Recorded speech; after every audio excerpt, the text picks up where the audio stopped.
Celtic thought they were on the verge of signing Adam Idah, but it's not exactly went that way. Welcome back to Fog Football. They are refusing to pay 1.5 million.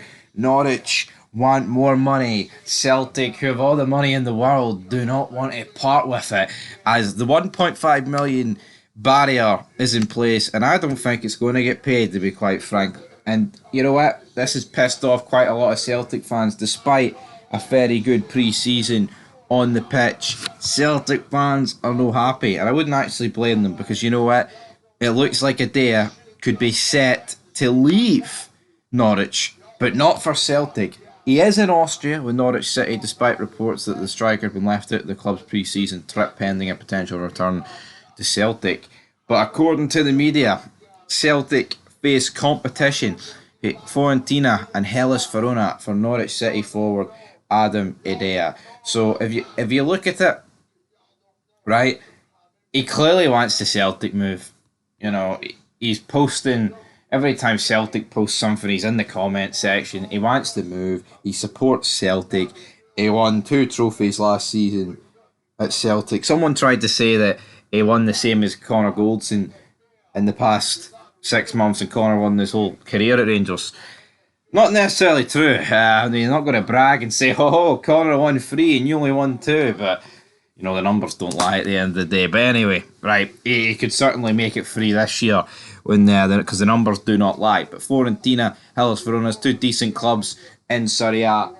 Bad idea. I think as long as he thinks that there is a chance that the Celtic move's still on, he will reject Fiorentina and Hellas Verona. But as soon as Celtic kind of say, well, you know what, we're not paying the money for you, then I think it will be all over. But it makes no sense for me. I mean, the season literally starts in less than a week. It's Tuesday, troops. It's Tuesday. The season starts this weekend. There's no real reason why Celtic shouldn't have got this deal over the line. They've literally got one striker. They've sold they lost Adair, obviously, because he returned to Norwich from his loan at Celtic. What is the excuses here not to sign this guy up?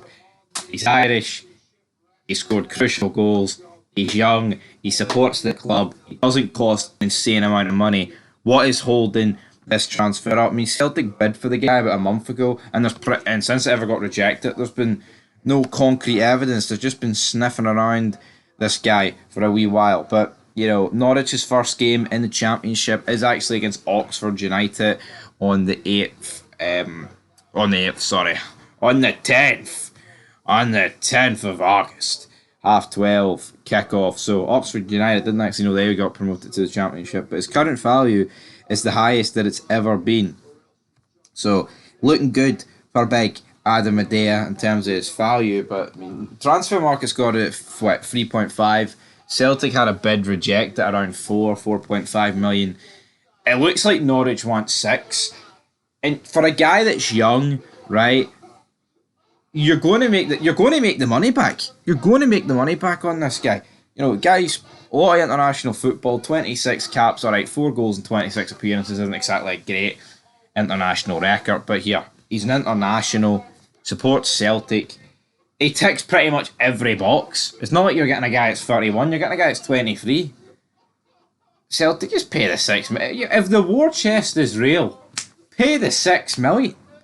You know what I mean? It makes no sense for them not to. Now, for me, I don't want them to pay the 6 million, because as much as I don't think Adam Idah is the greatest footballer of all time, he definitely strengthens Celtic up the front end of the pitch. I would rather them sign a guy who they haven't had before, a bit of an unknown, because then it runs the risk of it flopping. I think if they bring Adam Idah in, I just don't really see how it flops. I think it'll just be more of what happened last season. He'll score crucial goals, but overall won't be like, you know, uncementing Kyogo Furuhashi from the starting position in the said part of the team. But in terms of other Celtic news, there's not really an awful lot happening. Paulo Bernardo looks like he could be announced any minute, but wait, how long is that going to drag on? If Celtic can't be arsed signing anybody, right, then they might just drag out the deals that are pretty much completed that little bit longer.